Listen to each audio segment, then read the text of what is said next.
इसके लिए। ये तो ट्रेलर है अभी। आपने कहा सब कुछ किया, कुछ नहीं किया हमने है। जब लोकसभा का चुनाव हुआ था, उत्तर प्रदेश के नतीजे हिंदुस्तान के लोगों को चौंका दिया था और तब मैंने कहा था इस चुनाव के man of the match Amit भाई शाह है, जो संगठन को साधने में माहिर है। आपने कहा सब कुछ किया, कुछ नहीं किया हमने है। जिसके सियासी दांवपेच अचूक हैं। अरे भाई, आपकी पार्टी ने आपका नंबर ही बोलने में नहीं रखा है, क्या खड़े हो कर बोलते हो? जिसकी रणनीति कभी फेल नहीं होती।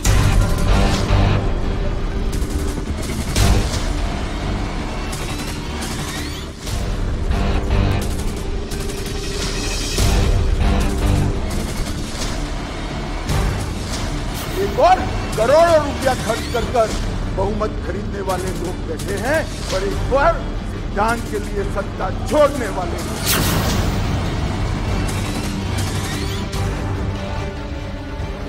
सियासत का वो बाजीगर जिसके नाम दर्ज हैं 370 से लेकर अंग्रेजी कानून तक से आजादी दिलाने का कीर्तिमान, उस शख्सियत को कहते हैं अमित शाह।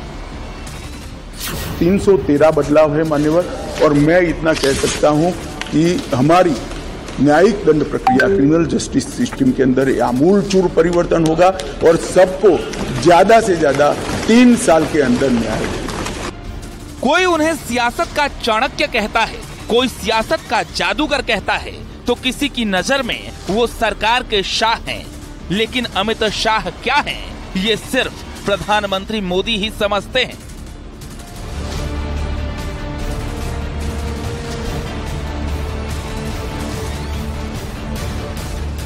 मैं पार्टी के राष्ट्रीय अध्यक्ष और इसी धरती के संतान अमित भाई का आज बधाई देना चाहता हूं। हिंदुस्तान के हर कोने में भारतीय जनता पार्टी का विजय ध्वज फहराने में वो कामयाब हुए। बीजेपी आज जहां भी है, जितनी भी मजबूत है, उसके पीछे प्रधानमंत्री मोदी के बाद सबसे बड़ा रोल इसी चेहरे का है।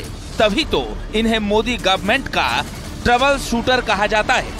आज उन्हीं अमित शाह का जन्मदिन है। जान दे देंगे इसके लिए, क्या बात कर रहे हो आप?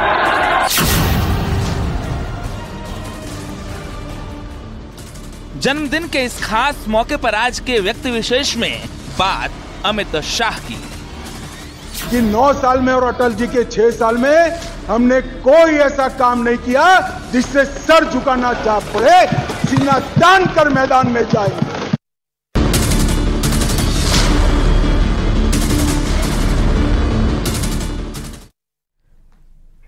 जो होनी को अनहोनी कर दे और अनहोनी को होनी, अमित शाह वही नाम है। बायोकेमिस्ट्री से ग्रेजुएशन करने वाले अमित शाह ने जब बीजेपी की कमान संभाली तो हिंदुस्तान की पॉलिटिक्स की केमिस्ट्री ही बदल कर रख दी। शाह जहां जहां प्रचार करने गए, जिधर उनकी निगाह पड़ी वहां कमल खिलता चला गया। उनकी इस बुलंदी से ही शाह को नया नाम मिला, चाणक्य। आज सियासत के इसी चाणक्य का जन्मदिन है। नमस्कार, मैं हूं आपके साथ मेनका चौधरी और आप देख रहे हैं हमारा खास शो व्यक्ति विशेष, जिसमें आज बात हो रही है गृह मंत्री अमित शाह की।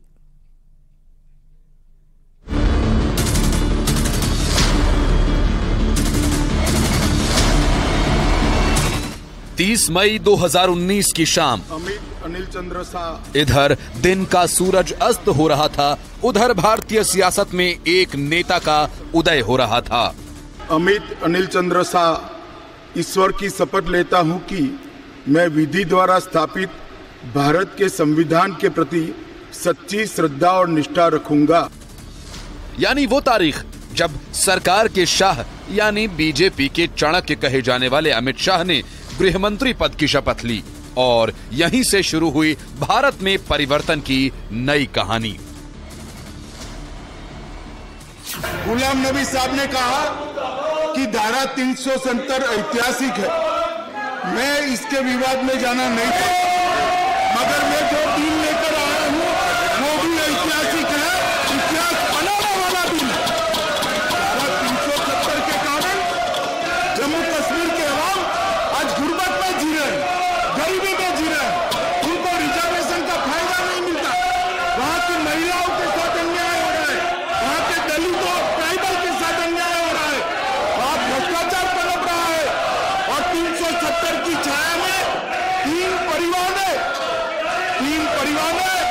जम्मू कश्मीर को इतने सालों तक लूटा है। आज हिंदुस्तान की सियासत के इसी चाणक्य का जन्मदिन है। जिंदगी के 59 बसंत देखने वाले अमित शाह को यूं ही सियासत का चाणक्य नहीं कहा जाता, बल्कि इसके पीछे एक लंबी कहानी है। 26 मई 2014, नई दिल्ली। मैं नरेंद्र दामोदर दास मोदी ईश्वर की शपथ लेता हूं कि मैं विधि द्वारा स्थापित भारत के संविधान के प्रति सच्ची श्रद्धा और निष्ठा रखूंगा। वो ऐतिहासिक दिन जब बीजेपी ने हिंदुस्तान की सियासत में सर्वोच्च पद हासिल किया, जब नरेंद्र मोदी पहली बार प्रधानमंत्री पद की शपथ लेने पहुंचे, तब चर्चाएं आम थी मोदी के नाम की। मोदी मोदी के नारे गूंज रहे थे, लेकिन ये सिर्फ मोदी ही जानते थे कि इस जीत का चाणक्य कोई और है। वो नाम है अमित शाह।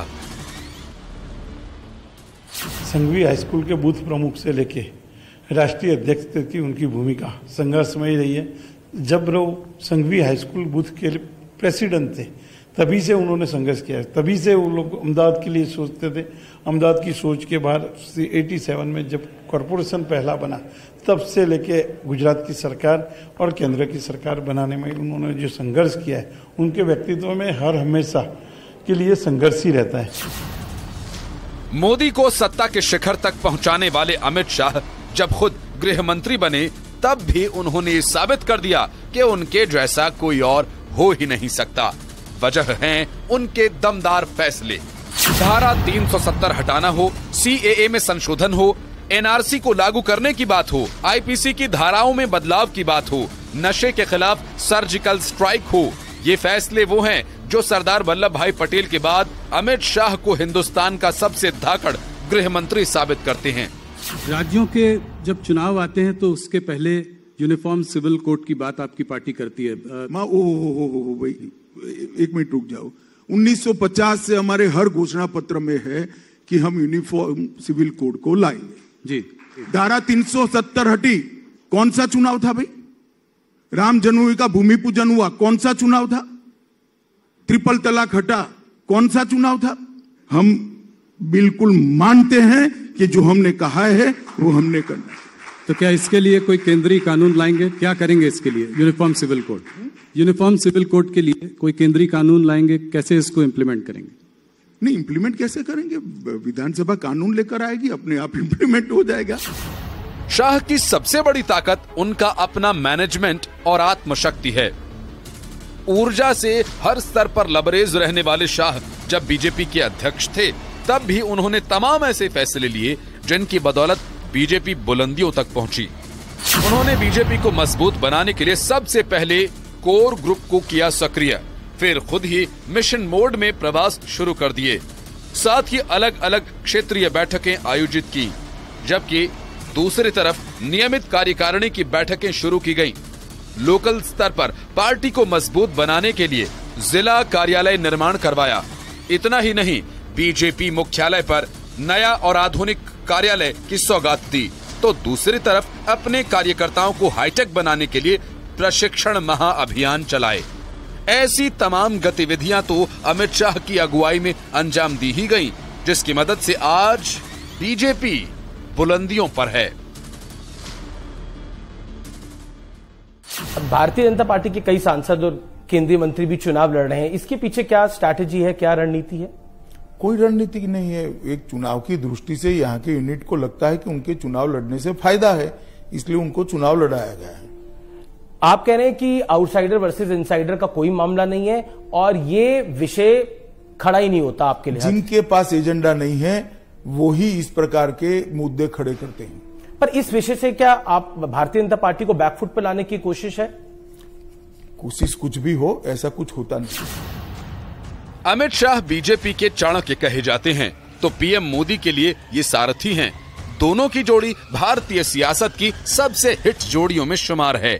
यानी जहां मोदी वहां शाह, जहां शाह वहां मोदी।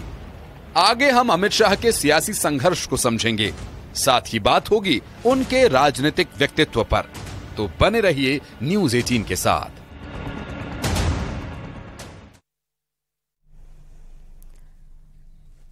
प्रधानमंत्री के सबसे भरोसेमंद शख्सियत का जन्मदिन है, लिहाजा पीएम ने भी खास अंदाज में ट्वीट कर अमित शाह को बधाई दी। शाह के संघर्ष और सफलता की कहानी दिखाएंगे, लेकिन उससे पहले पीएम का बधाई संदेश देखिए जो बहुत कुछ कहता है।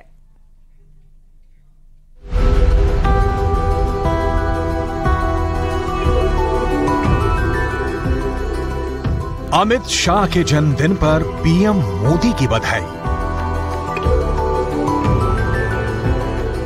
देश के गृह मंत्री अमित शाह को उनके जन्मदिन पर प्रधानमंत्री मोदी ने बधाई दी।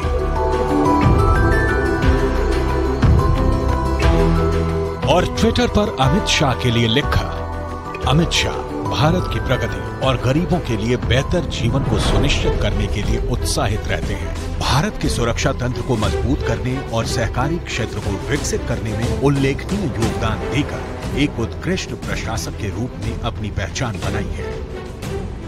अमित शाह ने पीएम मोदी की बधाई पर उन्हें धन्यवाद देते हुए ट्विटर पर लिखा, आपकी शुभकामनाओं के लिए हृदय से आभार।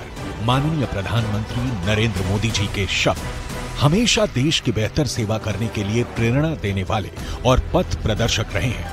आपके दूरदर्शी नेतृत्व और मार्गदर्शन में राष्ट्र के लिए योगदान देना वास्तव में एक आशीर्वाद है।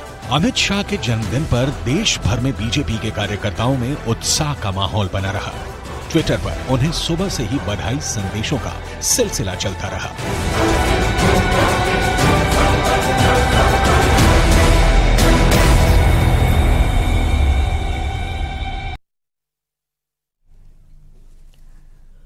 2014 में जो करिश्मा शाह की अगुवाई में हुआ था, उस पर एक बड़ा सवाल उठा 2015 में, जब दिल्ली और बिहार में बीजेपी को हार मिली।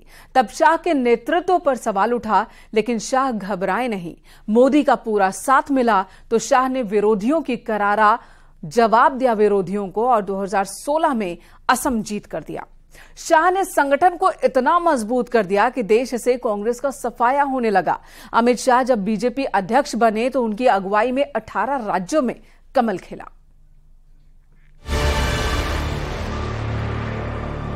ये तो ट्रेलर है अभी।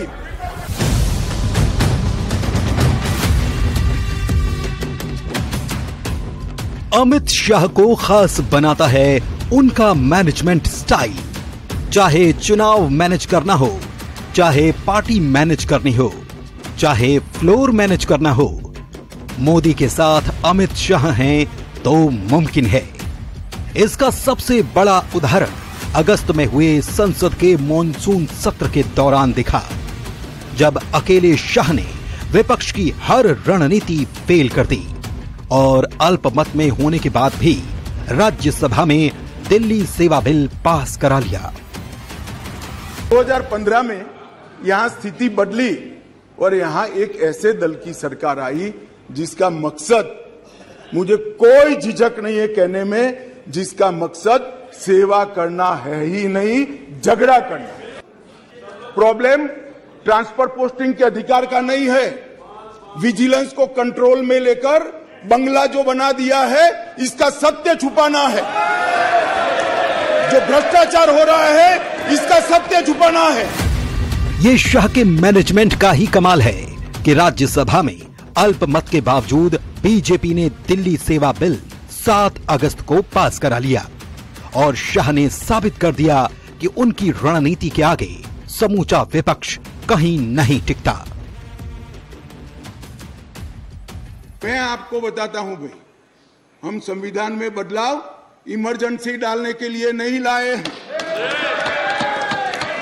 हम संविधान में बदलाव उस वक्त की तत्कालीन राष्ट्रपति की सदस्यता जो चली गई थी, इसको पुनर्जीवित करने के लिए नहीं लाए हैं और इमरजेंसी डालकर लाखों डेमोक्रेटिक कार्यकर्ताओं को जेल में अरे खड़गे जी सुनिए, मैं धैर्यपूर्वक सुना हूं। कांग्रेस को लोकतंत्र पर बोलने का कोई अधिकार नहीं है। आप क्या बात करते हो लोकतंत्र की?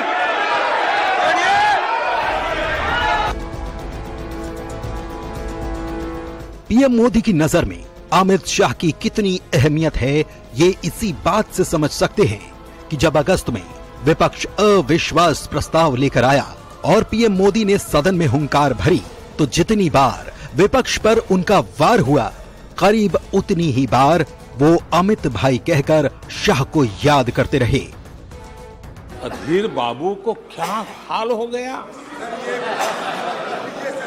उनकी पार्टी ने उन्हें बोलने का मौका नहीं दिया। ये तो कल अमित भाई ने बहुत जिम्मेवारी के साथ कहा कि भाई अच्छा नहीं लग रहा है, और आपकी उदारता थी कि उनका समय समाप्त हो गया था, तो भी आपने उनको आज मौका दिया। लेकिन गुड़ का गोबर कैसे करना, उसमें ये माहिर है।